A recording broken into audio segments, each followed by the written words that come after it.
হে আল্লাহ, আমাকে আরেকটা সুযোগ দিন। আমি নামাজ শুরু করব। আমি সব পাপ ছেড়ে দেব। আমি আপনার পথে ফিরে আসতে চাই। আমাকে একবার সুযোগ দিন।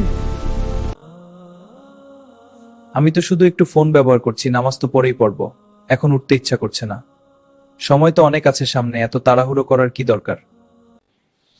আজ নামাজটা বাদ দিলাম, শরীরটাও একটু ক্লান্ত লাগছে। কাল থেকে ঠিকমতো শুরু করব। আল্লাহ তো ক্ষমাশীল, তিনি বুঝবেন। তুমি এখনো তরুণ, এখন ইবাদত না করলেও চলবে। বয়স হলে সব ঠিক করে নিবে। এখন জীবনটা উপভোগ করো, এত চিন্তা করার কিছু নেই। এইসব নামাজ রোজা নিয়ে এত সিরিয়াস হওয়ার দরকার নাই, জীবনটা উপভোগ করো। পরে সময় হলে সব ঠিক হয়ে যাবে। এখন মজাই আসলো, কিন্তু এটা কি ঠিক হবে? আজান হচ্ছে ঠিকই, কিন্তু এখন উঠতে ইচ্ছা করছে না, একটু পরে পড়বো। আমার তো মাবে সামনে আমি কেন না সাবাদ গ্যা করে এনে কনা। কাল থেকে ঠিক মতো শুরু করবো, আজ একটু রেস্ট নেই। আগে আমি নিয়মিত নামাজ পড়তাম, এখন কি ধীরে ধীরে আল্লাহ থেকে দূরে যাচ্ছি। এত কিছু করার পরে কেন শান্তি পাচ্ছি না? মনে হচ্ছে কি যেন একটা হারিয়ে ফেলেছিলেছ। হয়তো ঘুমালেই সব ঠিক হয়ে যাবে। আমি কোথায় চলে এসেছি? চারপাশটা অন্ধকার কেন?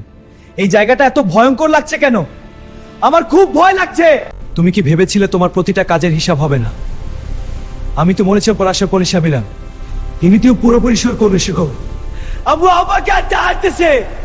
এটা কোনো সাধারণ স্বপ্ন না, এটা আল্লাহর পক্ষ থেকে একটা বার্তা। আমি যদি এখন না বদলাই, তাহলে আমার শেষটা খুব খারাপ হবে। হে আল্লাহ, আমি আপনার কাছে ফিরে আসলাম। আমি আর কখনো আপনার আদেশ অমান্য করব না। আমি শয়তানের ধোপ না বিদে আমার মার পড়ব না। আমাকে শক্তি দিন। শয়তান সবসময় ছোট ছোট পাপ দিয়ে শুরু করায়, তারপর ধীরে ধীরে মানুষকে পুরো পথভ্রষ্ট করে দেয়। তাই এখন থেকেই সাবধান থাকতে হবে।